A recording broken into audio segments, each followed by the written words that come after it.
Okay, so this is going to be 15.1, but before we do that,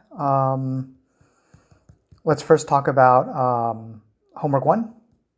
Just a few comments. At this point, they're graded. You should be able to check out your score and comments from your grade book on Canvas. Okay, so just a few small comments. So number 1 was the problem where we had two vectors. One of them was W, and the other of them was U.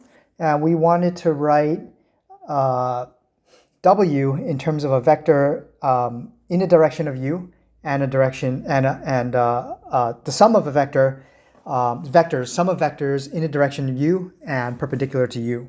So people did this various ways. One of the more popular ways was to write W is equal to something times U and then plus another vector. And then you know that that vector has to be perpendicular to U. This guy is perpendicular to this. And then you can set up a algebra problem where you need to solve for K. And then you're all set. That works perfectly fine. But I think probably a good way to have done this problem was to do projection, because this is exactly what projection is for. This is one of the more important applications of projection. So the idea is, if you want to write W in terms of U, you just do the projection, right? This guy right there, that's going to be the projection. Let me write it here. Projection of W onto U, right? And then automatically, what's going to happen is, if you subtract W minus its projection, W minus its projection, W onto U, this guy right there is automatically going to be the other vector that you're looking for. So this one is going to be that. Okay, and so you've written your W in terms of this vector, right, the projection, and then that vector, W minus the projection, and they're perpendicular to each other. One is in the direction of U, one is perpendicular to U. All right. Again, you could have done it the algebra way. A lot of people did, but this way, if you do it this way, you use this new thing that we learned, the projection. But also, when you go on further in math, the algebra way might not work if you're working, for example, in where your vectors are functions, and projection is defined using integration, as in the extra credit problem. So it's good to kind of get used to projection now, because projection, once you have a dot product, then you automatically have projection. And then you can talk about, writing one vector, whatever your concept of vector is, in terms of another vector in a very, very nice breakdown. Okay, so that was just a small comment, number 1. Number 2 was the work problem. You had an object sliding down this way, gravity is pulling this way. This is, again, a projection problem. A lot of people did it kind of using perhaps the high school math way, where you looked at the angle here, and a lot of people use this angle, but actually this is the relevant angle, because well, if you want to use the cosine of the angle, which a lot of people did. But this is probably, I think, best thought of as a projection problem as well, because you have your force pulling down vertically, but the force is not doing anything in this direction, or at least it's not contributing to the box's motion in that direction, right? It's only contributing to the box's motion in that direction, in a way. And so essentially what you're looking for is that projection right there, right? That's the amount of the force that's actually doing the work, right? And if you do calculate everything out, you'll see that everything just turns out to be F dot D, right, as we discussed. So where this is again F, and D is this vector here. Let's say the box moved from here to there, then D is this vector here, right? So if you calculate all the angles and do the trig, that's just going to turn out to be the force. And again, secretly, it's a projection problem, because gravity is not doing any work perpendicular to the incline. All right, because it's only pulling the box moving, ultimately the box moving that direction. Okay, let's see. Oh, by the way, if just a small interesting side note, the work done only depends on the amount of vertical distance that the box traveled. So if you look at your answer and you look at how far the box traveled vertically only, that's actually how much work the gravity did, which makes sense because gravity pulls you straight downwards, right? How could it do any work in a way to the left or the right, kind of? Okay, that's a little kind of vague, but that's the rough idea. Okay, number 3 was the problem where, I wanted you to find, I gave you a point and I gave you a line and I wanted you to find the plane that passes through both the point and contains the line. A lot of people did it. There was a lot of different ways people did this. However you did it, right, as long as you found a point on the plane, pretty much everybody used the point that I gave you, and you found a normal direction, then you're pretty much fine, right? But a lot of people did something like this. They found 3 points, right, and then they connected them like that, and then they did the cross product of these two, and that would give you the normal direction. But there's a small way you can make that a little easier for yourself. Because this line lives on the plane, the direction vector of the line is automatically along the plane. So you don't actually have to figure out another direction vector. You already have one that's already there. And then you find another one using the point, and then any point on the line, that'll give you this vector here. Take the cross product and you got your normal, right? It makes your life a tiny, tiny bit easier, but something you could exploit. Okay, that's pretty much it for the comments on the homework. By the way, for the extra credit, the answer was f.g. If you have two functions, your dot product could be something like this, fg dx, right? Where f and g are just one variable calculus functions. All right, continuous on the interval from 0 to 2 pi. This guy here defines a nice dot product, and then you can talk about all the concepts that we talked about, perpendicularity, angles, projection, and all that stuff. Okay, so that's it for the homework.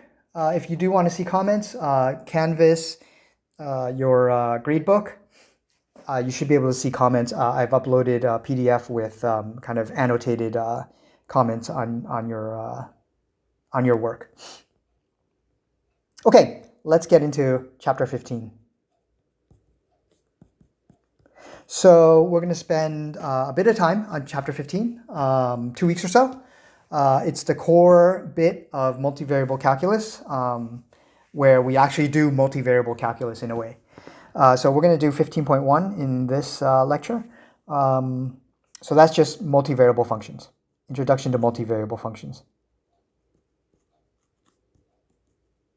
So this is going to be a relatively light section.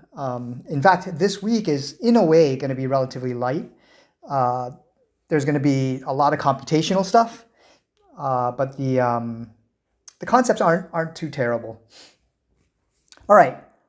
So multivariable functions. So in one variable calculus, you have functions, f of x, right? You have one input, and then this guy is the output, right? So input is a number, and the output is a number. Okay, no problem. We're going to extend this. So we've already kind of extended this idea where we talked about vector valued functions, right? Where the input is a number,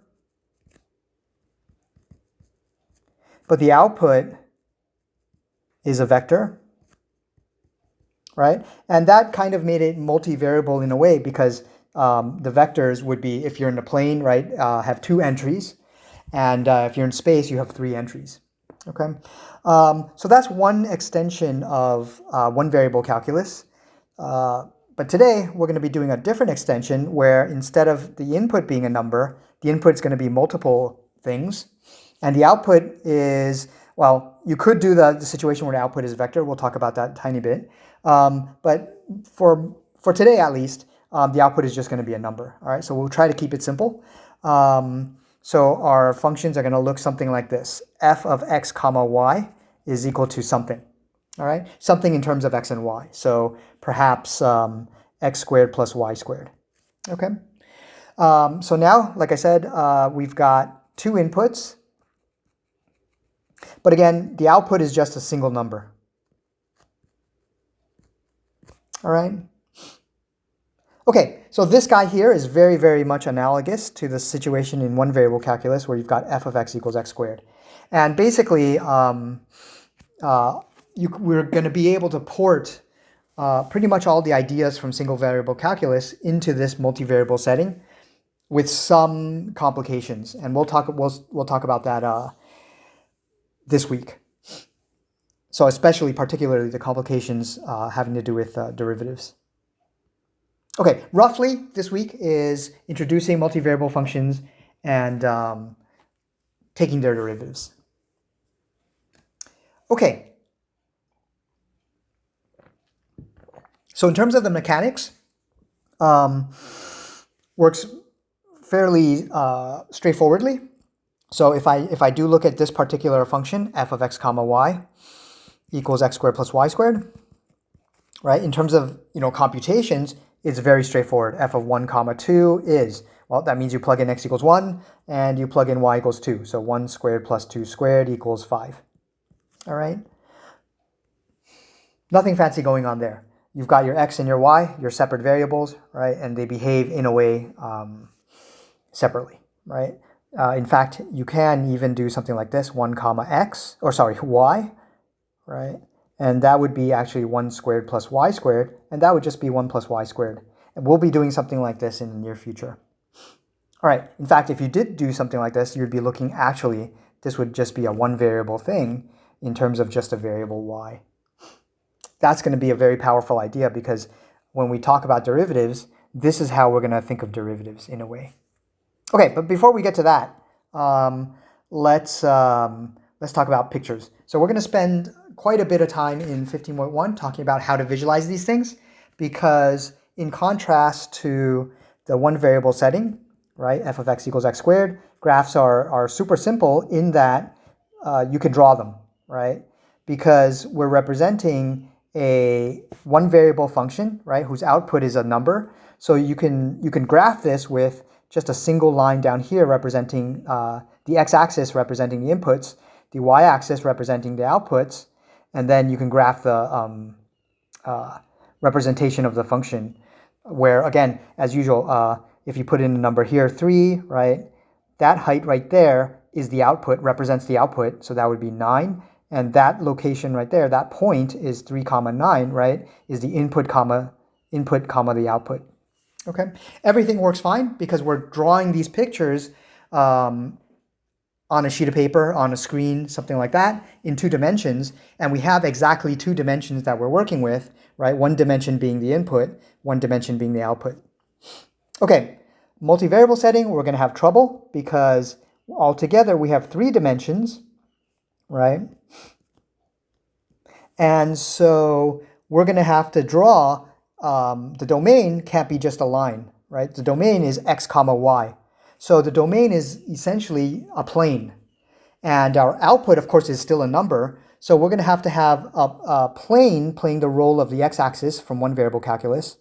And then we're going to have a third direction, a vertical direction, playing the role of the output, all right, playing the role of the y in single variable calculus. So how do we do that? Well, we used our picture for space, right? So x, y, z. So there's space. What's going to happen is this guy down here, the x-axis in single variable calculus is equivalent to this plane down here, the z equals 0 plane, the xy plane down here in this 2-variable multivariable function. All right. So these red areas here, that represents the domain of our function.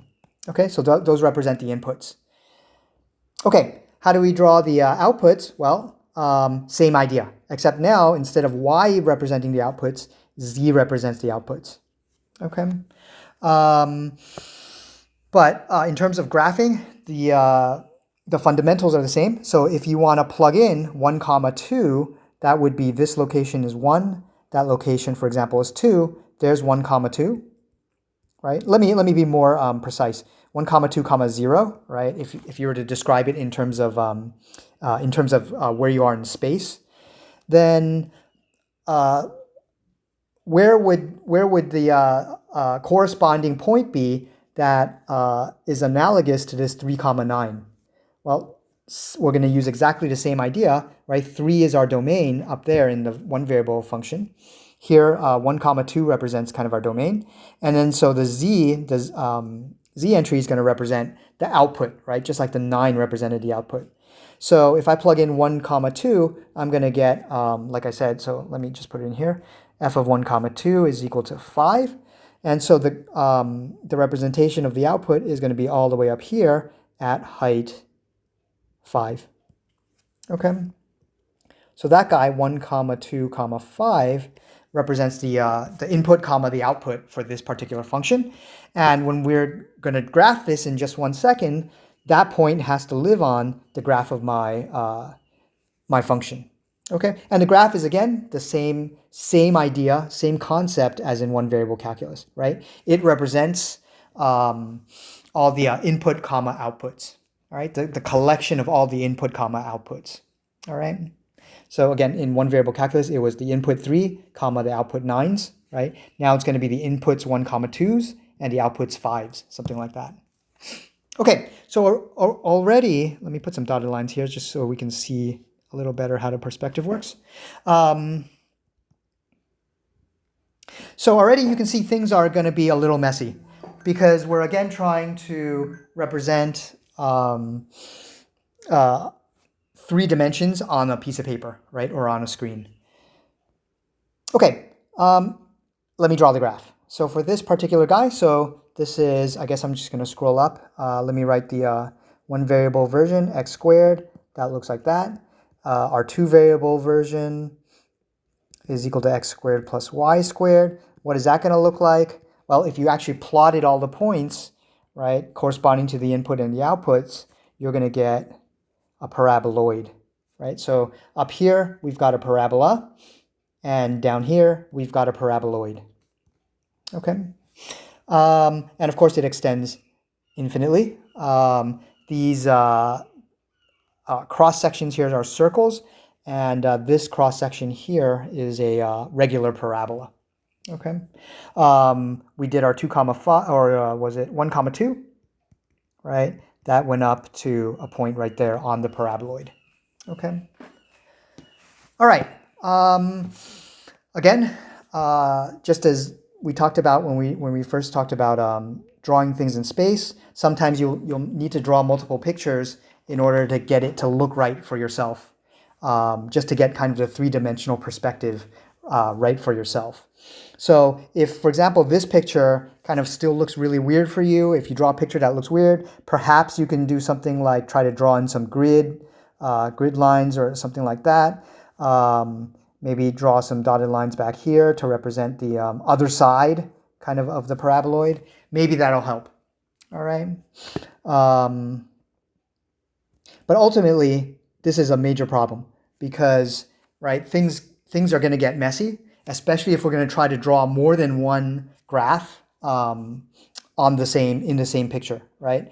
In one variable calculus, that wouldn't have been too much of a problem. If I have a parabola here and I have to somehow, for whatever reason, do some compare it or something to a line, right? No problem.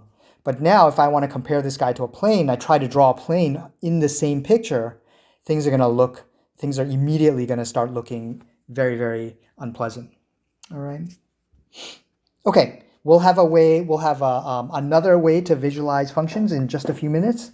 But this is if you're doing something simple like this, just a paraboloid, these pictures actually work decently well. Okay, Let's see. So let's get down some basics before we draw any more pictures. If we have functions in one variable calculus, we talked about concepts like domain. We talked about concepts like range, right? Same exact idea here. Multivariable calculus, same exact idea. So these are the domains you can just think of as legal inputs, right? And the range is the possible outputs. Okay, so for this one variable function, f of x equals x squared, the legal inputs are going to be everything. So the domain is everything, or the entire line, right? The range is going to be, well, our output can only be positive or bigger than or equal to 0. So the range is going to be all numbers bigger than or equal to 0. Right? Two variable, same exact idea. The domain is still the legal inputs. The range is still the possible outputs. The difference being, of course, that the domain is going to be not just a region on the line, it's going to be a region in the plane. So if I have, for example, f of x comma y equals 9 minus x squared minus y squared, right? So the domain is, again, the legal inputs. So what are the legal inputs into this function? We're taking the square root. We're not allowed to have negatives in the square root. So it's going to be x comma y, where 9 minus x squared minus y squared is bigger than or equal to 0. All right. Okay, so it's the collection of all these points in a plane. And if you stare at this a little bit, you'll notice that this is the same as 9 is bigger than or equal to x squared plus y squared. And this is just going to be in the plane. If I just draw the domain in the plane, all right, this is the domain. This is going to be everything. This is going to be everything inside a circle of radius 3. All right. Okay, so these guys are going to represent the legal inputs for my function. And again, because I'm talking about a two-variable function, a function that takes two inputs, my domain is in the plane. All right. Okay, the range.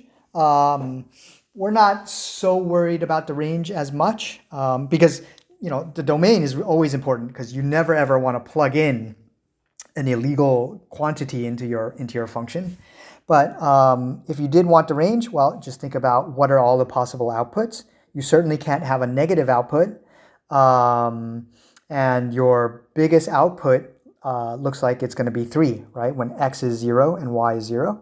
The reason for that is because you're subtracting something positive from 9, right? And then you're taking the square root. So that's always going to be less than, if you're subtracting from 9 and taking the square root, right? Because square root of 9 is 3, whatever you get is always going to be less than or equal to 3. Okay, so the range for this guy is going to be z between 0 and 3. Okay. All right. Z, we're pretty much always going to be using, of course, for the function, two variable functions, as to represent the output, just like y's represented outputs in one variable calculus. Okay. By the way, this function, let me write it again. F of x comma y is equal to square root 9 minus x squared minus y squared is analogous to f of x equals the one variable calculus function, square root 9 minus x squared, right? And this one from one variable calculus, we recognize that as the top half of a circle because the easiest way to see that is, right, in one variable math, we like to think of f of x as y, right? Especially if we're drawing pictures. F of x is like the y coordinate, and so this is y equals square root 9 minus x squared, and so we have y squared is equal to 9 minus x squared, and so we have y squared, let me write it as, let me write it as x squared plus y squared equals 9, and that's just a circle. But of course, we're only looking at the positive square root. When I squared both sides, I lost a bit of information in that step. So originally, I'm only looking at the positive square root, right? There's no minus there. And so it's only the top half of the circle. So the graph of this guy in one variable calculus is the top half of the circle. And in two variable calculus, same exact idea. We like to, in terms of visualizations especially, we like to think of the output as z. So z, f of x, y is equal to blah, blah, blah, would be often written as z equals blah, blah, blah. So 9 minus x squared minus y squared. Square both sides. Z squared equals 9 minus x squared minus y squared. And again, we lost a little bit of information there, but we just have to remember when we ultimately draw the picture that did happen. In any case, we throw the x and y's to the other side. X squared plus y squared plus z squared equals 9. And so this is a sphere, right?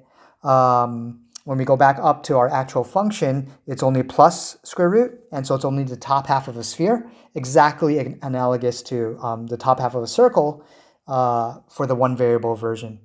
And so the picture for this would be something like x, y, z. Maybe you could draw something like that and like that. All right. And again, if the perspective looks weird, erase parts of it. Maybe draw in some more dotted lines. Maybe you can draw in this part, right? Perhaps that gives you a better view. Okay. In any case, it's a top hemisphere of a circle, of a sphere of radius 3. Okay. And you can see the fact that the domain is inside the sphere of radius 3, right? Here, there's nothing. If you plug in a value here, right, there's no. Or if you plug in an input here, there's no value, there's no output for my function. Okay, just like in one variable calculus, right? For the analogous function, the domain was minus 3 to 3. You're not allowed to plug in anything here. There's nothing above or below, or up or down from this point in terms of hitting the graph, right? Okay, things can get a lot more complicated. Let's see, domain, let me take a look here. Domain range, I think we're okay with that. Let's draw another function.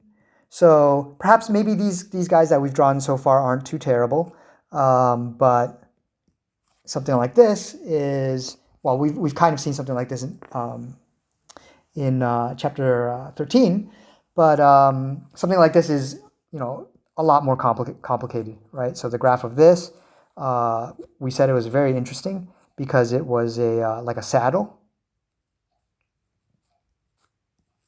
So it looks something like that.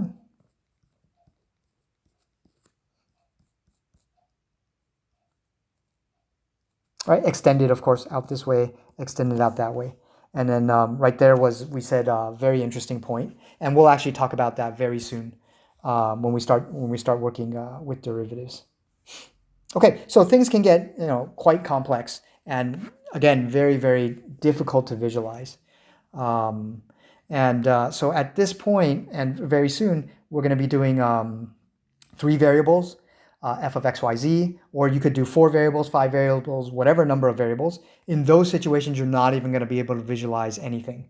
So in those cases, you either just work completely computationally, or you try to think in analogies.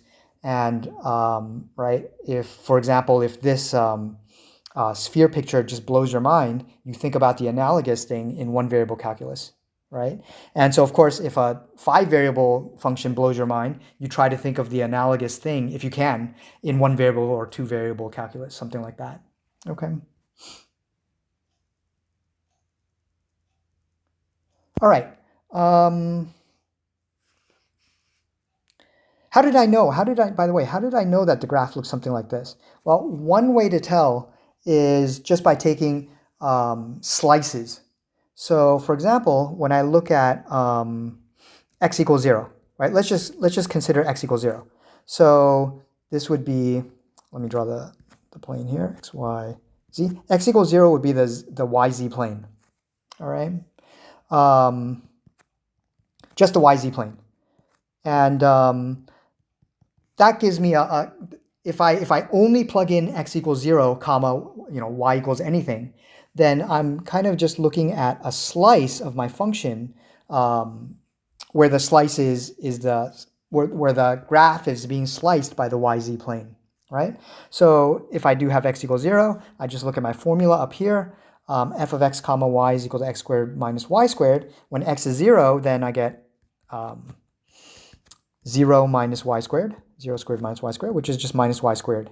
And so I know if I were to kind of try to visualize this guy, whatever my visualization was, on the yz plane, it would look like minus y squared, right? So it would look like z equals minus y squared, just on the yz plane. And so there, I would have an upside down parabola, something that looks like that, okay? And again, this picture is restricted to the yz plane. Now, of course, this doesn't give me the graph of the entire function, but I can kind of do more of these slices, right? So f of, for example, let's do minus 1 comma y. I think it might be easier to visualize that. So that would be a slice back here, right? So it would be a slice based on the plane where x is equal to minus 1, right? So that would be equal to minus 1 squared minus y squared, which is 1 minus y squared, which is essentially the same picture that we just had in the x equals 0 situation, except pushed up one step, right? One step in a z direction.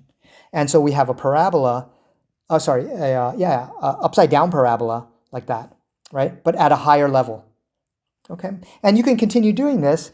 F of minus 2 comma y is equal to minus 2, I should put parentheses there, squared minus y squared equals 4 minus y squared. So it's gone up even higher when we get 2 steps out, right?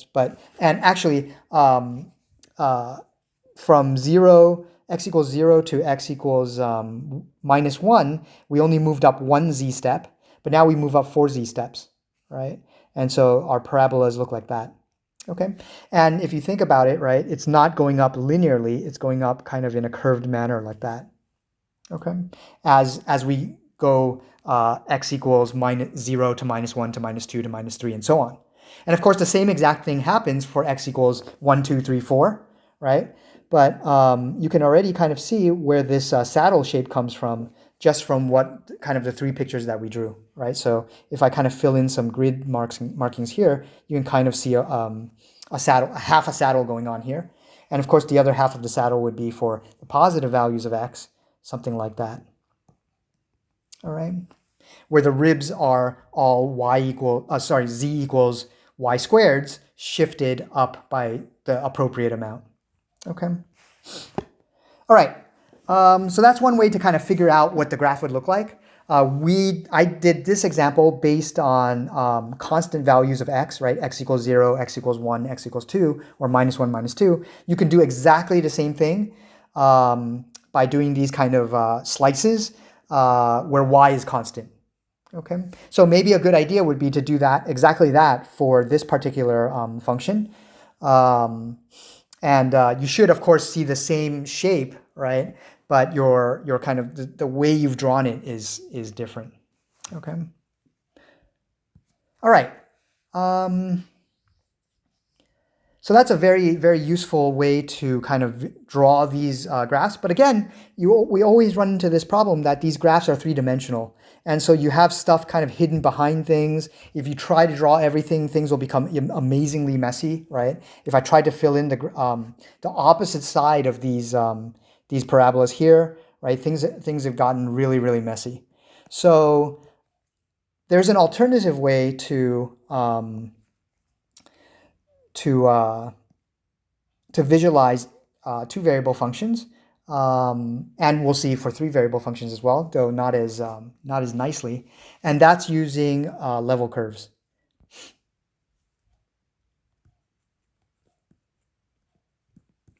Okay, so these guys are actually amazingly useful and important in terms of studying functions, not just for visualization.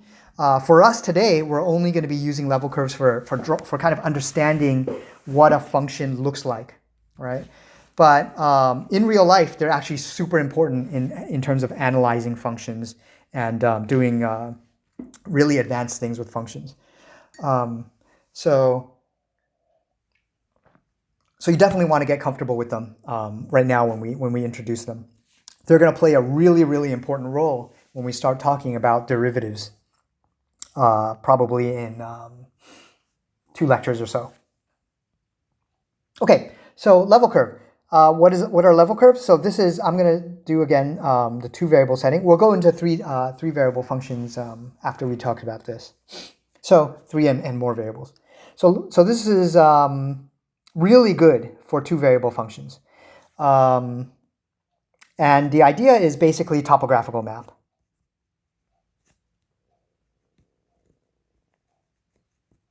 So level curves is, the idea of using level curves to visualize functions is literally the same idea as reading a topographical map, right? So you've got in real life, perhaps you've got a hill, something like this.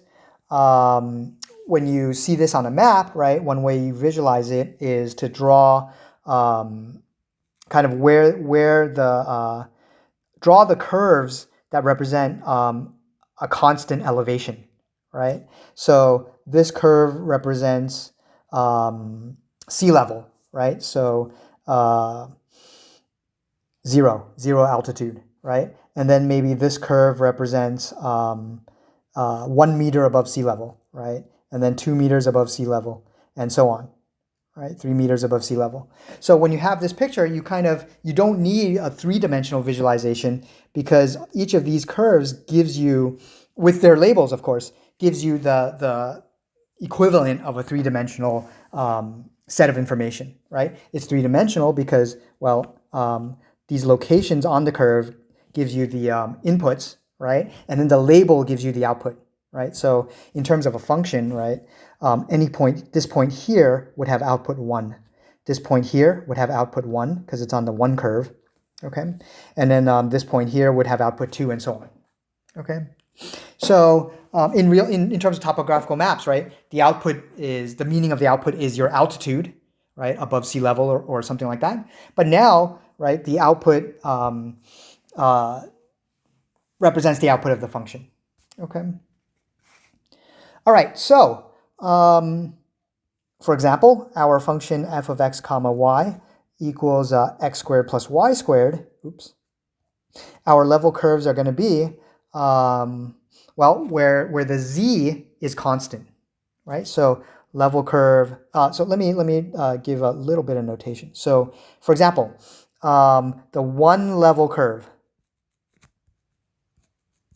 right? That would be the collection of points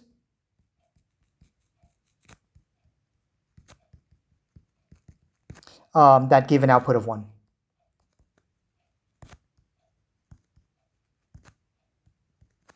All right. Okay, so output is of course f, so that would literally be 1 equals x squared plus y squared. Okay, output 1, so that means f of x comma y equals 1. Then we just go all the way up to our f, right? That should be equal to 1, and then our instructions for the functions is, x squared plus y squared, so x squared plus y squared equals 1. All right, so kind of writing down a description of the level curve is super straightforward, right? 2-level curve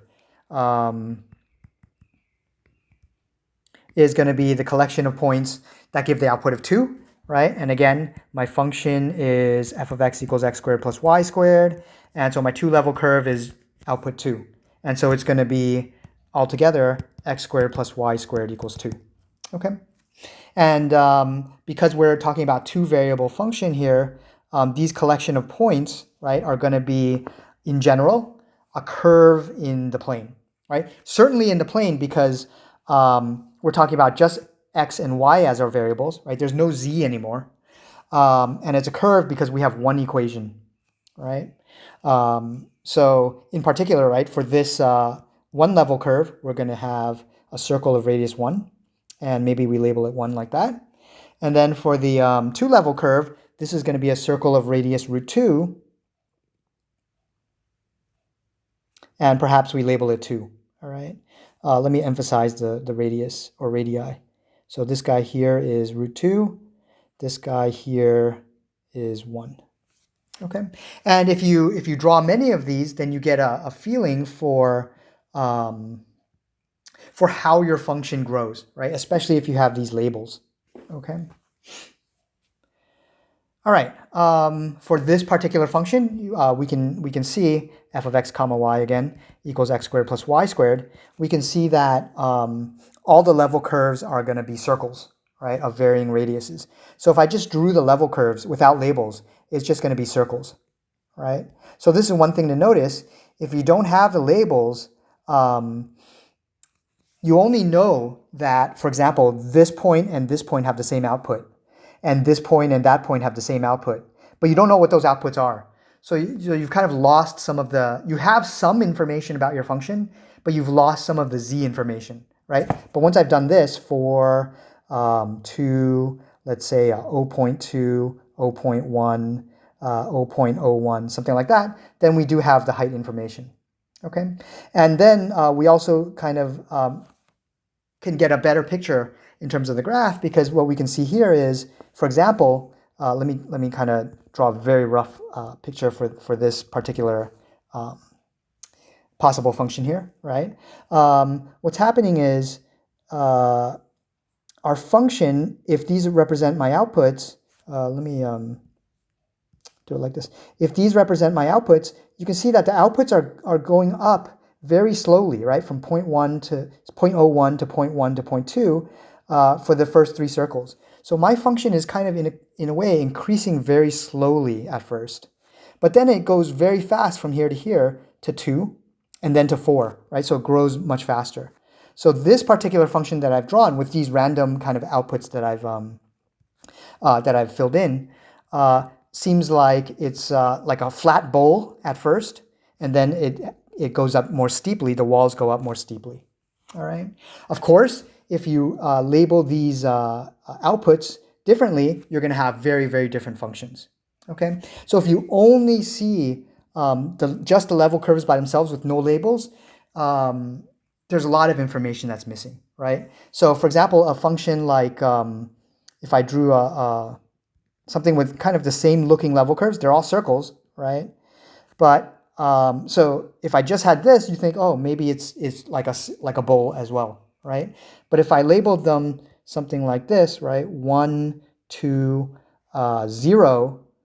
Let me do it a little more smoothly. 1, 0, minus 1, something like that. Then here, this picture is in terms of a 3-dimensional graph picture, right? I'm starting out at height 1, I'm going up, and then I'm coming back down, right? So this perhaps would look something like this, right? And then I'm going down. And then because each of the level curves are circles, it would be kind of like a surface of revolution here. All right.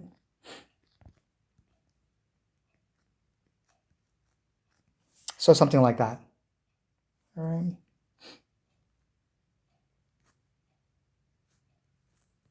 Okay, so like an indentation, kind of.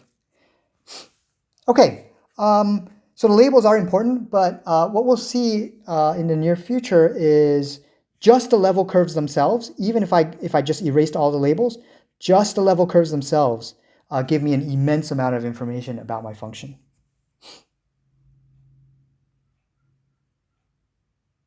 Okay. So remember, level curves are things that live in the domain of your function. All right. So I think it can get a little confusing because we are working, now we have 2-variable function. The ideal way to visualize it is in space. So you're thinking of 3 variables oftentimes, x, y, and z, right? Z as your output. But for level curves, no z. It's only x and y, right? The z's are represented by the labels if you do happen to have the labels, if you do happen to draw the labels in. So the level curve is always something that lives in the domain of your function.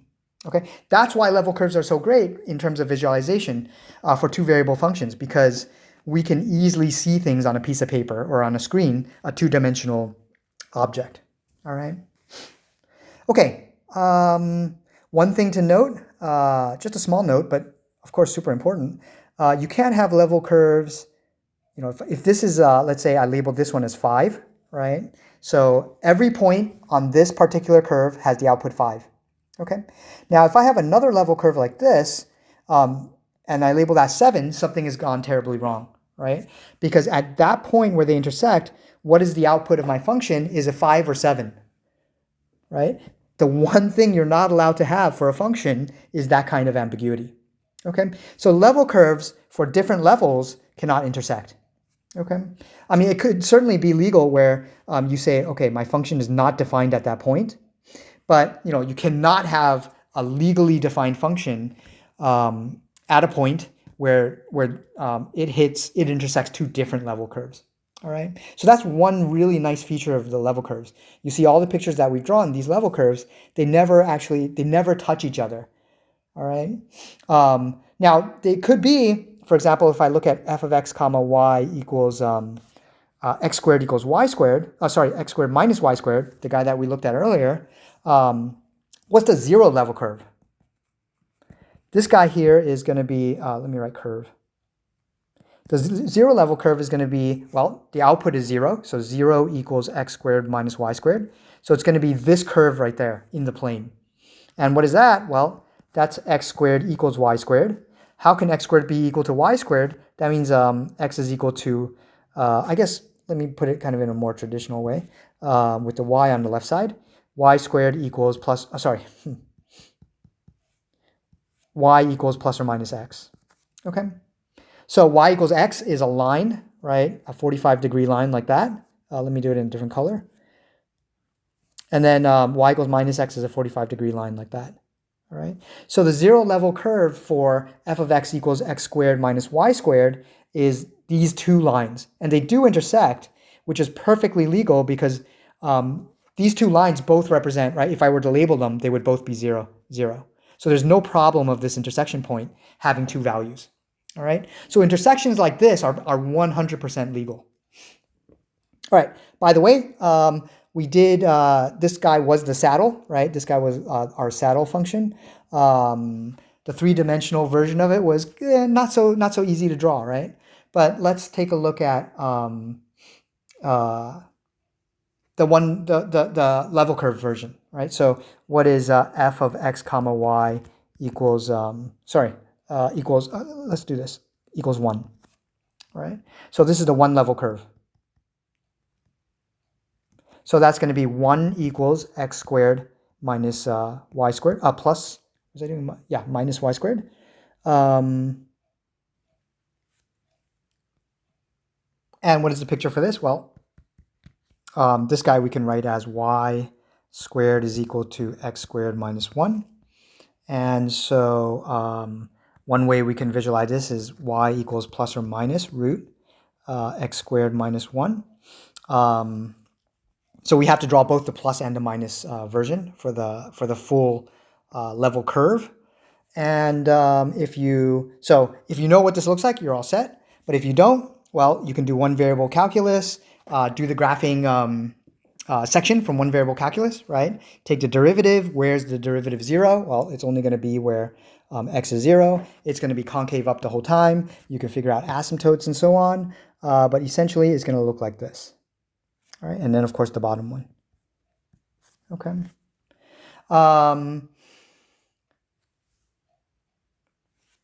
Oh wait, let's see. I think this picture. Yeah. So let me fix this.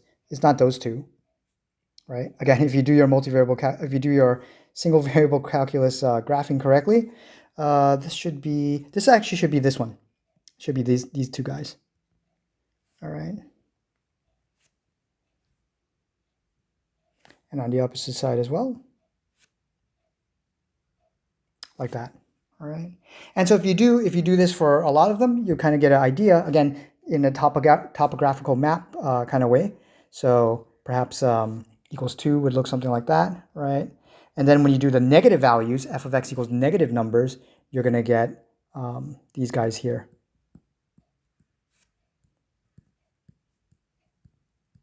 Okay. And so here you can see, because these blue ones are negative, the red ones are positive, you can see that you're moving upwards as you move in this direction. You're moving downwards as you move in that direction.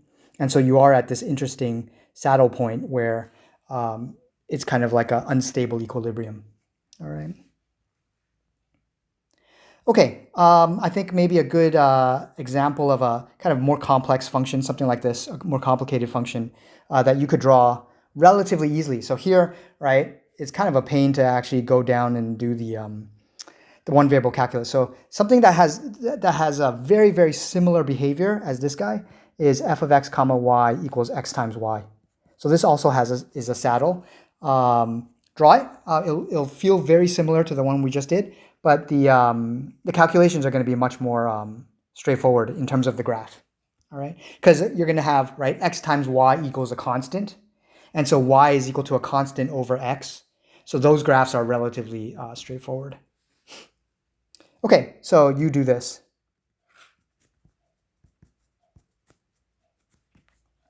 All right, but it's the same feel in terms of the level curves, and you'll see it looks extremely similar. Okay.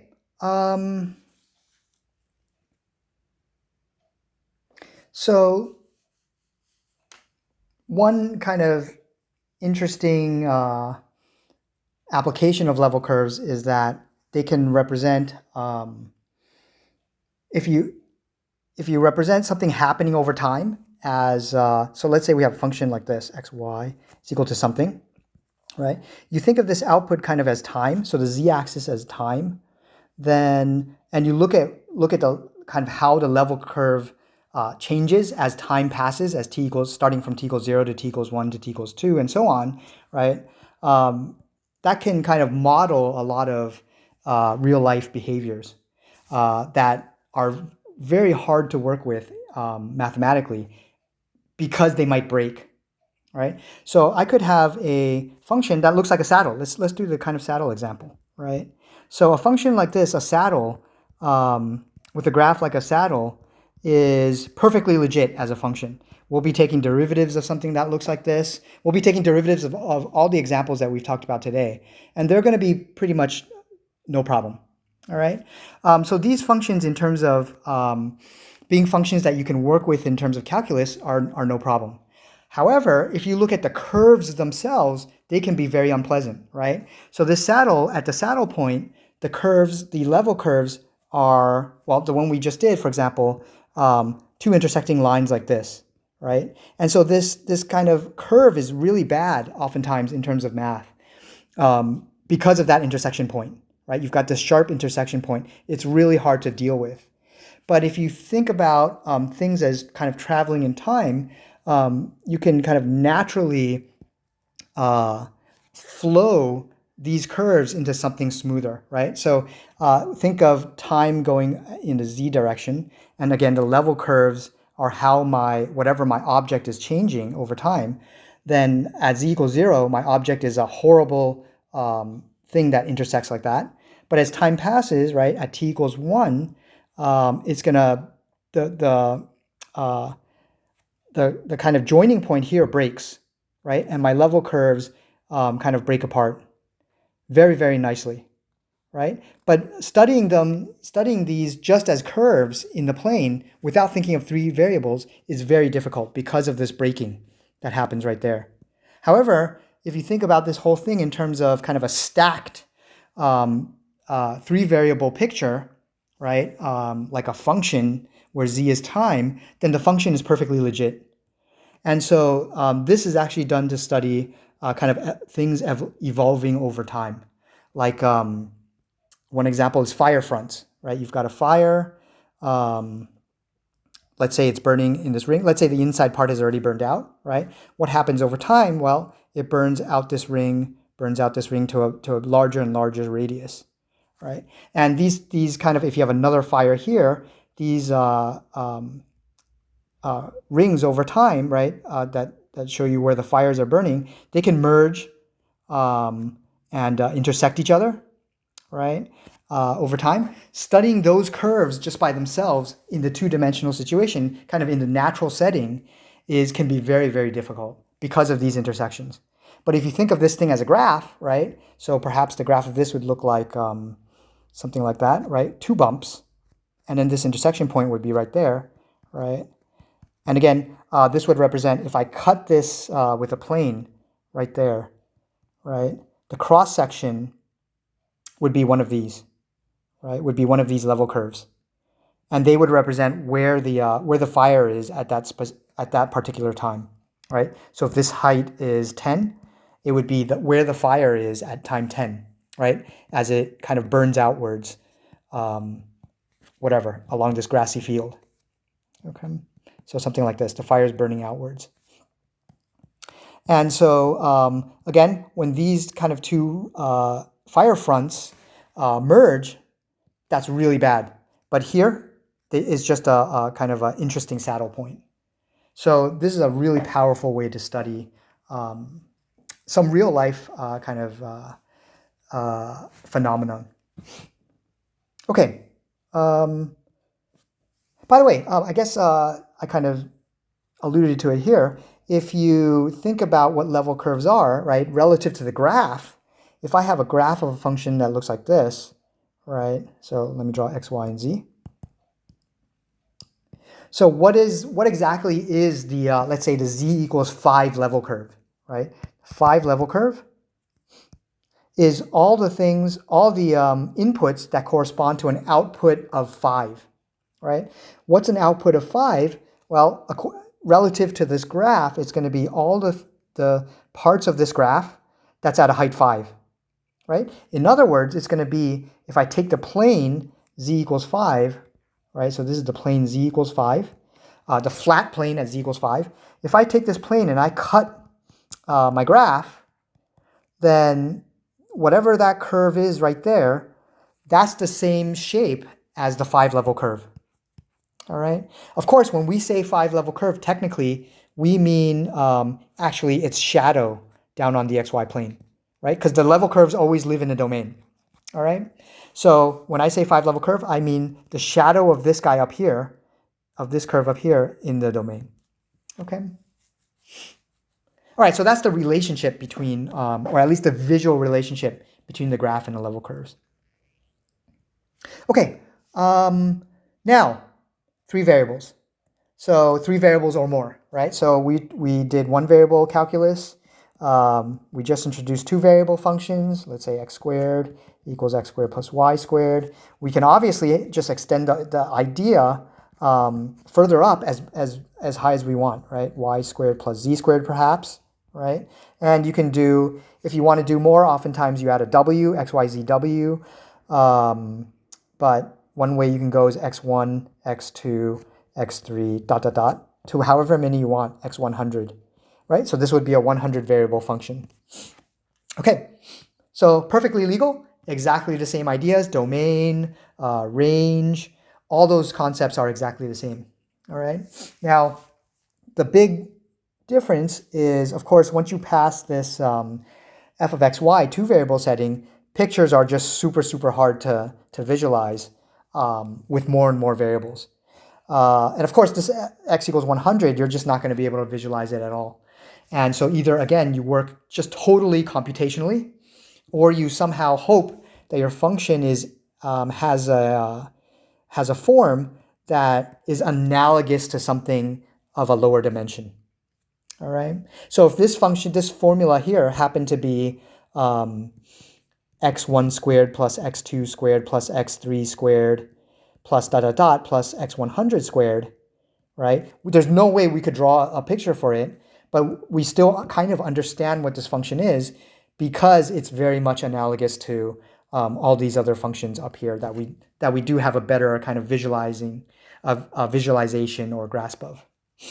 Okay, so but 3 variables is kind of on that borderline where we kind of can visualize, not as a graph, because of course if we were to graph this, we would need, as our domain, we would need x, y, and z, right? So already we would need space just to represent our domain.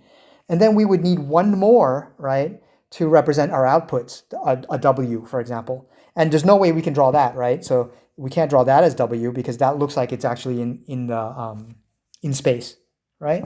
So drawing graphs, once you hit 3 dimensions, forget about it, right? So the only way we can visualize 3 variable functions is through level surfaces in this case, right? So f of x, y, z, let's write down that same function.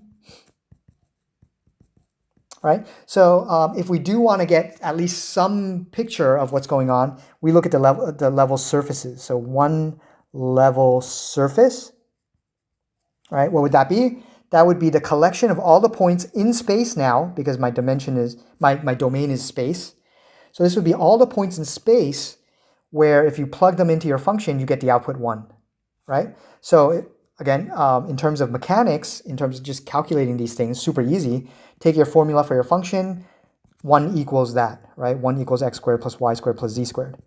This surface here now represents all the points on the surface have an output of 1, right?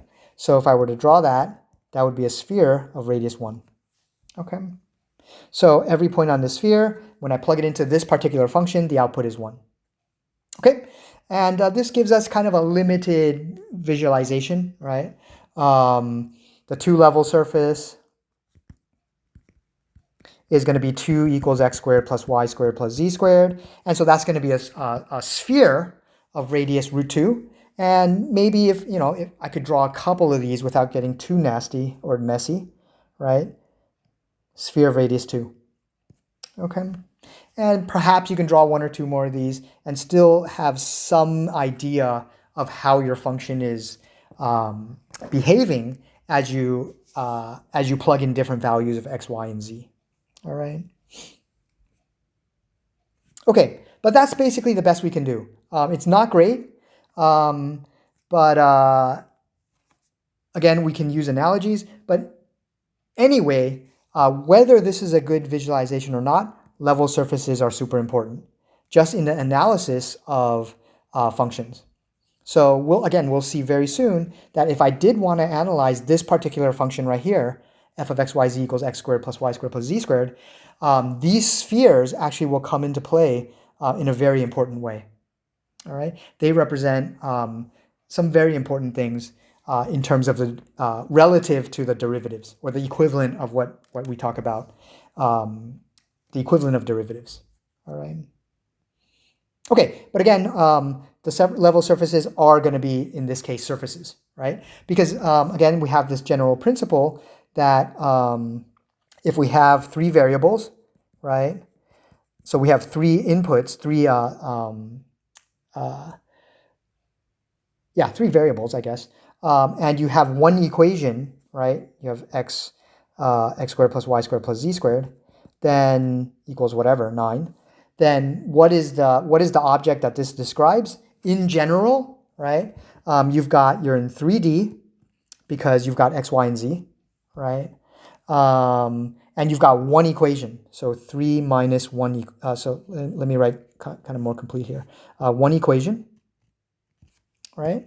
And so 3 minus 1 equals 2. So that's the dimension of the resulting object in general, right? So the dimension of this guy right here, x squared plus y squared plus z squared equals 9, it works for this case, right? That's a sphere. That's 2-dimensional. Okay. All right, so of course, if I did do f of x comma y comma z comma w, right, I would be talking about 4 dimensions, and my level things, we still would call them, in this case, we would call them still level surfaces, would be 3-dimensional. All right, so even drawing them in space wouldn't be so nice because you would have to draw something solid, right? So if the function was x squared plus y squared plus z squared plus w squared, right? The one level surface, again, we just use the same word once we get to higher dimensions, right? I guess you could say hypersurface if you want to be kind of the most careful. Because hypersurface usually means something that's 1 dimension less than your starting space.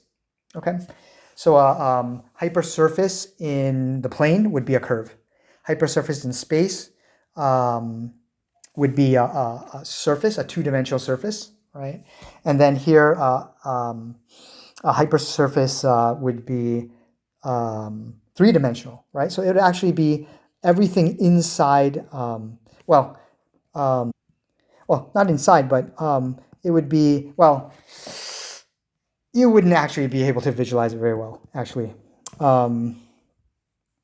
Because again, we only have x, y, z, right? And we don't have this, sorry, y, z, and we don't have this